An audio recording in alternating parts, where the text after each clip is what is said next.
Thank you chairman sir. Sir, आपने climate change के ऊपर में बोलने का ये मौका दिया, थैंक यू वेरी मच। इस सदन में मैं 2 दिन से सुन रहा हूं कि क्लाइमेट चेंज, ग्लोबल वार्मिंग और COP26 में ग्लासगो में मोदी साहब ने, हमारा ऑनरेबल मिनिस्टर भूपेंद्र साहब ने क्या बोला, क्या किया, उससे हम निभाएंगे या ना निभाएंगे ये चर्चा नहीं है। हम सरकार और सरकार के विरुद्ध में इस स्टेटमेंट में चर्चा ले जाना मैं उचित नहीं समझा इस चीज को। ऑनरेबल चेयरमैन सर, हम इंसान मनुष्य इतना गिरदी हो गया कि हम अपना आप को बर्बाद कर रहा है कि आने वाला पीढ़ी के लिए हम क्या सर के इस दुनिया में जाएंगे, इसमें हम लोग चर्चा नहीं कर रहे। हम सबको पता है कि ग्लोबल वार्मिंग, क्लाइमेट चेंज का वजह से हम समुद्र का पानी बढ़ना और इफेक्ट ऑन एग्रीकल्चर और हमारा आपका लो लाइंग एरिया को हर साल इरोजन होना, हेवी फ्लड होना, बायोडाइवर्सिटी का इम्पैक्ट होना एंड एग्रीकल्चर प्रोडक्ट में इम्पैक्ट होना, जिसके कारण हम ह्यूमन बीइंग पर असर पड़ना, ये सब हमको पता है। सारा दुनिया मिलके इस ग्लोबल वार्मिंग का समाधान ढूंढना है। मैं नरेंद्र मोदी जी को और भूपेंद्र जी को हिंदुस्तान को आगे ले जाने का जो आपने इच्छा दिखाया, आपने 5 अमृत वहां 5 पॉइंट्स जो कमिटमेंट दे के आया, इसका ऊपर ये सदन को चर्चा करना चाहिए। 2030 में हमारा कमिटमेंट क्या है, हर प्रदेश हम कैसे निभाएंगे और 2007 में हम नेट जीरो कहां पहुंचाएंगे, इसके लिए हमको चर्चा करना चाहिए था। फिर भी ऑनरेबल चेयरमैन सर, 1980 में when I was a young student leader Delhi में आए थे, I have read an R K. Laxman cartoon. 30 kilometre away from Delhi, he took his children 30 kilometre away from Delhi, बेटा बेटी को लेके गए। The children asked his father, "Father, what a sweet smell." The father had to reply, "My dear son, this is not a sweet smell, this is the fresh air." 1980 में ये cartoon था। आज दिल्ली से आप 300 किलोमीटर में भी वही pollution है। और आज दिल्ली में जिस बच्चों को पैदा हुआ है वो पूर्वोत्तर राज्यों में आ जाता है, रात में आकाश में जो लाइटनिंग देखता है तो बेटा बेटी पूछता है, माँ पिताजी ये आकाश में लाइटनिंग क्या है? The brain have to tell, this is not lightning, this is the stars in the sky. कोई क्लीन स्काई आज देखने को मौका नहीं मिल रहा है। इसलिए ऑनरेबल चेयरमैन सर, मैं मोदी साहब ने COP26 ग्लासगो में जो 5 अमृत जो लक्ष्मण रेखा खींच के आया है, हर मेंबर ऑफ पार्लियामेंट, हर इंडिविजुअल, हर नागरिक, हम इसको निभाने का वादा इस सदन में करना चाहिए। हम इतना गिरदी है आज कि मैं ही जीने के लिए यही मैं देख रहा हूं कि मैं कैसे कंफर्टेबल लाइफ में जीऊं। Chairman sir, I urge through you to all the honorable members and the countrymen, let us not look upon the developed countries. Let us take a decision and take a place today what we can contribute to the society as an individuals. आज ये एक समाज है, आज एक member of parliament, chairman sir, आज एक member of parliament एक गाड़ी खरीदता है तो दूसरा मेंबर ऑफ पार्लियामेंट सोचता है मैं 2 गाड़ी खरीदूं। एक हमारा दोस्त एक अच्छा मकान बनाता है तो मैं ये डील में सोचता है कि मैं उससे भी अच्छा मकान बनाऊं। This is the reason and this is the cost why we are posing the climate change on this planet.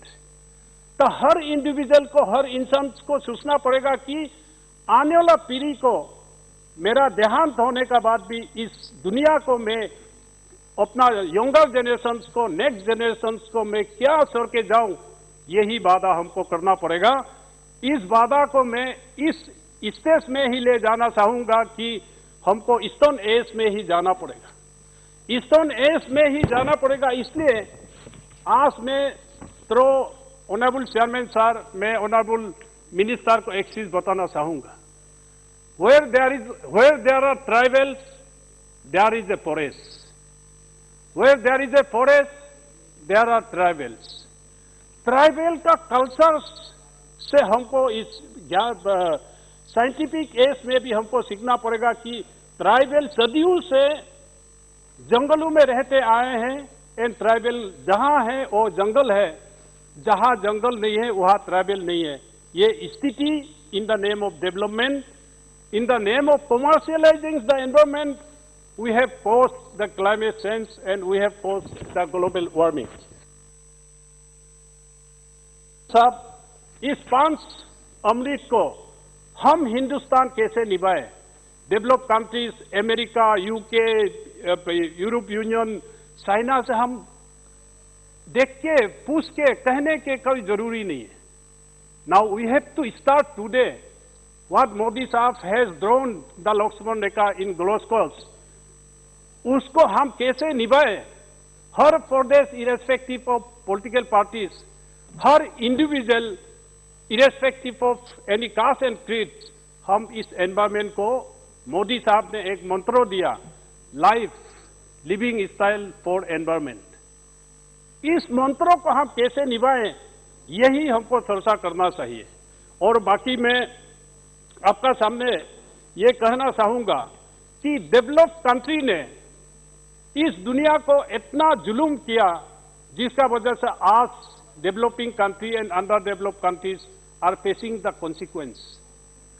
Environment hazard developed कंट्रियों ने किया, इसको हम कैसे निभाएं?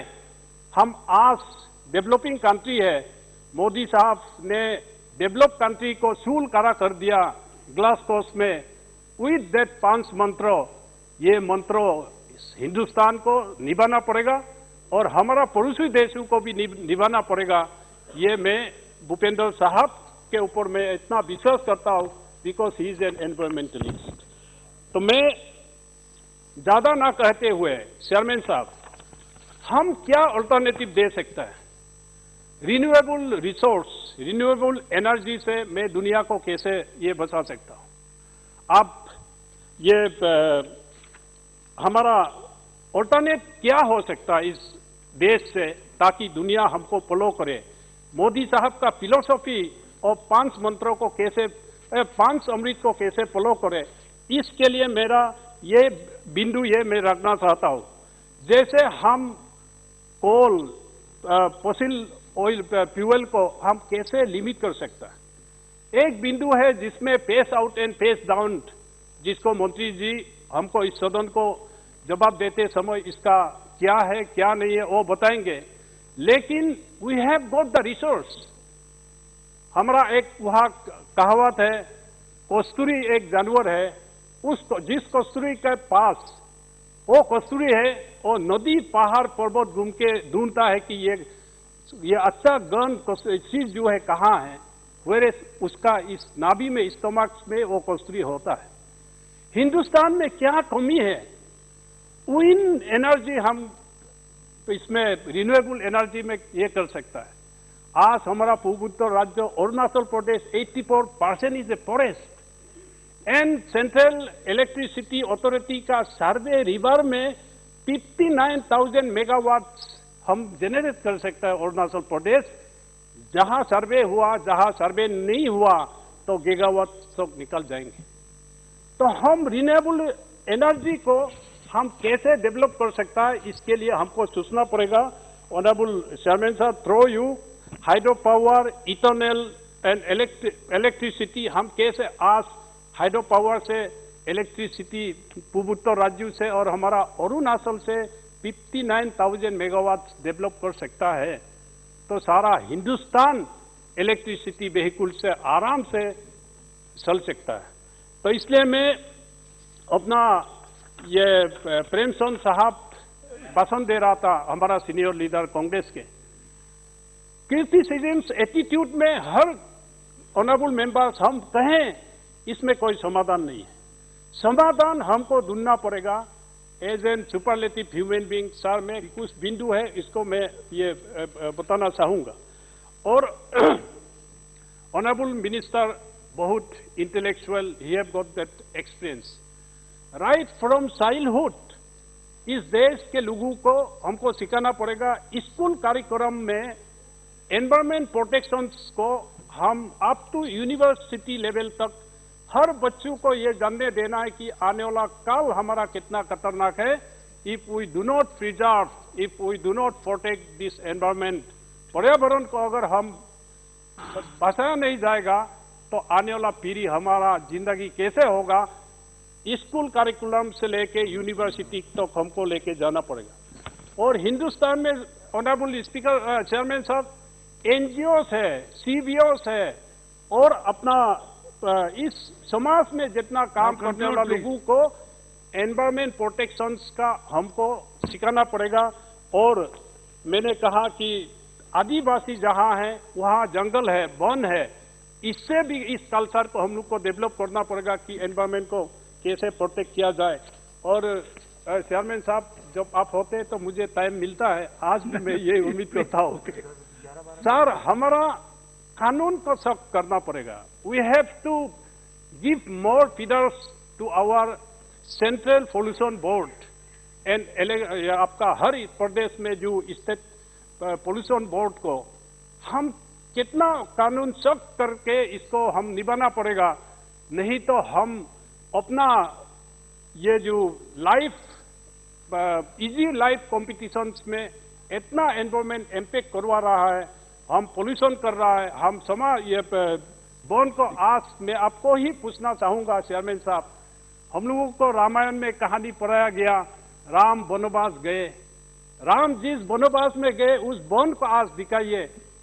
ये राम ने डिस्ट्रॉय करके नहीं गए, हम इंसान, हमने आज उस वनवास को पत्थर रख मिट्टी बना के रख दिया।